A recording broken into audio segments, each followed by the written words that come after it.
बिस्मिल्लाहिर्रहमानिर्रहीम। अस्सलाम वालेकुम। बहुत से प्यारे बहन भाई यही कह रहे हैं कि आपके घर का काम कहाँ तक पहुँचा है, तो चलें आपको दिखाते हैं कि हमारा घर का काम कहाँ तक पहुँचा है। जी तो शुक्र है अल्हम्दुलिल्लाह, शुक्र है अल्लाह पाक का, हमारे वॉशरूम का काम यहाँ तक पहुँचे। हमारे पास कुछ ईंटें तो पड़ी हुई है, बाकी का सामान जो सीमेंट वगैरह और जो छत का सामान हमारे पास नहीं है। दुआ करें अल्लाह पाक हमारे लिए आसानी पैदा करे। और आप सब प्यारे बहन भाइयों को बहुत बहुत मुबारक हो। हमें जो हैंड पंप यूएस से गिफ्ट हुआ है, तो वो जो हम यहाँ पर लगाएंगे। अल्हम्दुलिल्लाह, शुक्र है अल्लाह पाक का कि हमें जो गेट के लिए भी आधी रकम मिल गई है माशाल्लाह, वो भी यूएस से। शुक्र अल्हम्दुलिल्लाह, अल्लाह पाक का शुक्र है माशाल्लाह।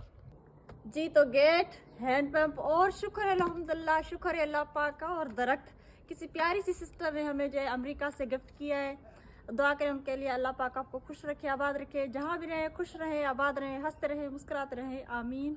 जिसने भी यूट्यूब चैनल दुआ विद रूटीन को फॉलो और सब्सक्राइब नहीं किया तो प्लीज़ फॉलो और सब्सक्राइब ज़रूर करें। अल्लाह पाक आपको खुश रखे, आबाद रखे, खुशियाँ बांटते रहें।